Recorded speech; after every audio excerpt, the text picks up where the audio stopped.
ఇప్పుడు నేను సరే అని ఒప్పుకోవాలా? ప్లీజ్ లిజన్ వన్య. చూసారా మీరు కూడా నన్ను వన్యనే అంటున్నారు కానీ వర్ణ అని అనుకోవట్లేదు అని అంటుంది వన్య. నేను వర్ణ అని పిలవడానికి నాకు కాస్త టైం పడుతుంది. నన్ను మీరే తీసుకొని వచ్చారుగా వర్ణ అని.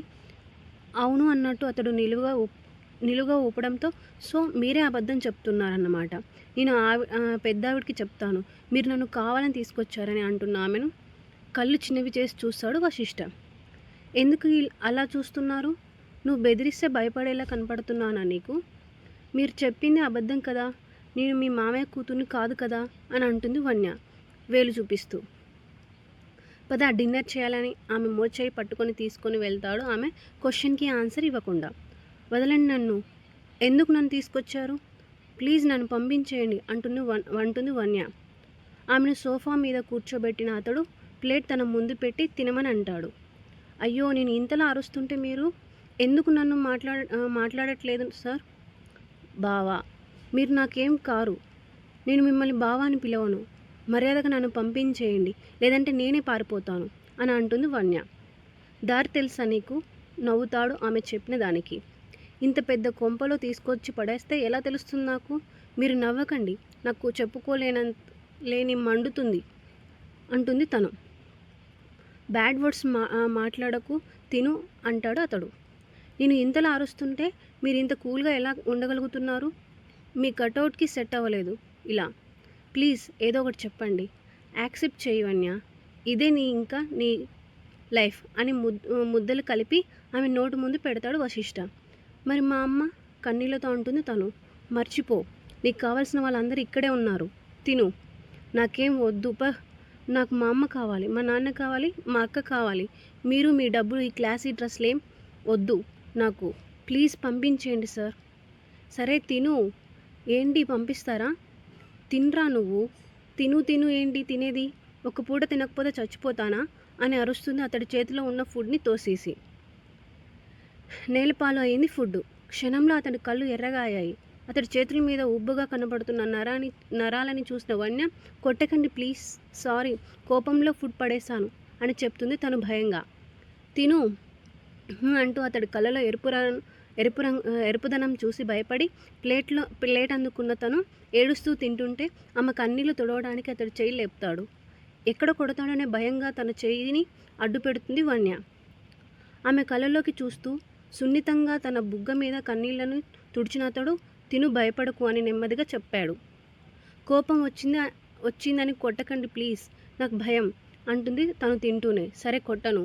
మీరు కొట్టారంటే ఒక దెబ్బకే చచ్చిపోతా నేను. కొట్టనని చెప్పాను. మరి నన్ను ఎప్పుడు పంపిస్తారు? అడిగిన క్వశ్చన్నే రిపీట్గా అడిగేంత ఓపిక నీకుందేమో, కానీ రిపీటెడ్గా ఆన్సర్ చెప్పే ఓపిక నాకు లేదు వన్య. నేను అమ్మని మిస్ అవుతాను. మన ఎంగేజ్మెంట్ అయ్యాక ఒకసారి తీసుకొని వెళ్తాను అక్కడికి. ఎంగేజ్మెంట్ ఏంటి? పెళ్ళికి ముందు జరుపుకునేది ఎంగేజ్మెంట్. నీకు నాకు జరుగుతుంది. నా ఇష్టంతో పని లేదా మీకు? నా ఫేస్ చూడగానే నచ్చేలా ఉండదు, చూడగా నచ్చుతుంది. నీకు అలాగే నచ్చుతుంది.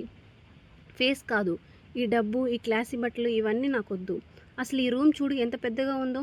నాకు అసలే ఒంటరిగా పడుకోవాలంటే భయం. ఎప్పుడు అమ్మతోనే పడుకుంటా నేను అని అంటుంది తను.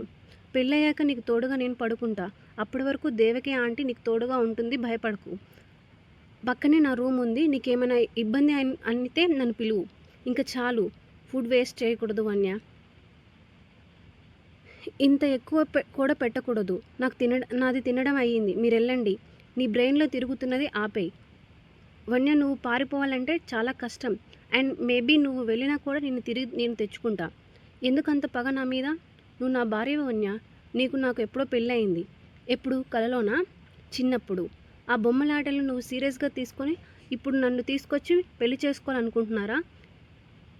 నీ బాధ్యత అత్తయ్య నాకే ఇచ్చింది. ఎవరు? ఆ ఫోటోలో ఉన్న ఆవిడనా?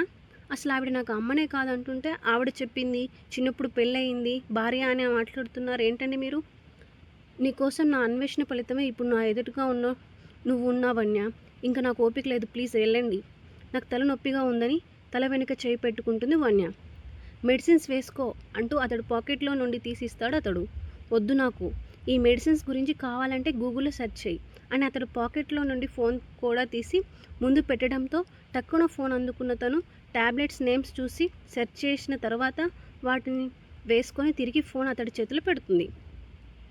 నవ్వుతాడు అతడు ఆమెను చూసి. నవ్వకండి మీరు. సరే నవ్వను.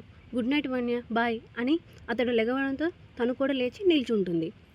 నీకోసం కంఫర్ట్గా ఉండే డ్రెస్సెస్ ఉన్నాయి, అవి వేసుకో, శారీలో వద్దు అంటాడు అతడు. జాగ్రత్త. ఏమైనా చెప్పాలా? వెనక్కి తిరిగి అడుగుతాడు అతడు. నేను ఖచ్చితంగా తప్పించుకొని తీరుతా. మీరు తిరిగి తీసుకురాలేనంత దూరం వెళ్ళిపోతా విత్ మై ఫ్యామిలీ. చూస్తూ ఉండండి. చూస్తాగా అని నవ్విన అతడు 2 ప్యాకెట్లో హ్యాండ్స్ పెట్టుకొని బయటికి వెళ్ళిపోతే ఐ హేట్ యువర్ స్మైల్ అని అరుస్తుంది. ఆమె అరుపులు వినిపించిన వశిష్ఠ ఆమె ఆ గొంతుకి గుమ్మం వైపు చూసిన తను టక్కున లేచి నిల్చుంటే ఆమె అరుపు వినిపించిన వశిష్ఠ నువ్వు మరింత పెరిగిపోతే ఎలా తప్పించుకోవాలో అని ఆలోచిస్తూ బెడ్ మీద కూర్చున్న ఆమెను మే ఐ కమిన్ వదినా అని వినిపిస్తుంది ధర్మ గొంతు. ఆ గొంతుకి గుమ్మం వైపు చూసిన తను టక్కున లేచి నిల్చుంటే హాయ్ వదిన అంటూ ఎంటర్ అవుతాడు ధర్మ ఆ గదిలోకి. ఆ వెనకే అశ్వ కూడా. నా పేరు ధర్మ, వశి అన్నయ్యకి ఉన్న ఒక్కగాను ఒక్క క్యూట్ అండ్ స్వీట్ తమ్ముడిని. వీడు ఓన్లీ తమ్ముడు అని పరిచయం చేసుకుంటాడు ధర్మ. హాయ్ అంటుంది తన ఇద్దరిని చూస్తూ. హాయ్ అని చెప్పిన అతడు నువ్వు నిజంగా అత్తయ్యలా క్యూట్గా ఉన్నావు యునో అంటాడు ధర్మ ఎగ్జైటింగ్గా. కాస్త నవ్వడానికి ట్రై చేసిన వన్య నవ్వు కూడా మాయమయ్యి పెదవులు ముడిపెడితే నీకు అన్నయ్య విషయంలో ఏమైనా తెలుసుకోవాలని ఉంటే నన్ను అడుగు, నీకోసం ఏమైనా చేస్తాను అని చెప్తాడు ధర్మ. నువ్వు మాత్రమే చేస్తావా, మీ అన్నయ్య చేయడా అని వెనకనే ఉన్న అశ్వని చూస్తూ అడుగుతుంది తను. వాడు కూడా మన పార్టీనే, వాడు కూడా చేస్తాడు అని అంటాడు ధర్మ.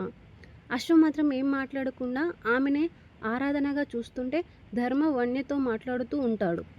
చిన్నయ్య, మిమ్మల్ని వశీబాబు పిలుస్తున్నారని వినిపించిన దేవకి గొంతుకి అయినో నువ్వు కావాలని ఇలా చేస్తున్నావని. నేను వదినతో మాట్లాడడానికి ఇప్పుడు అడ్డుకున్నా, రేపు మార్నింగ్ అడ్డుకోలేవుగా అని.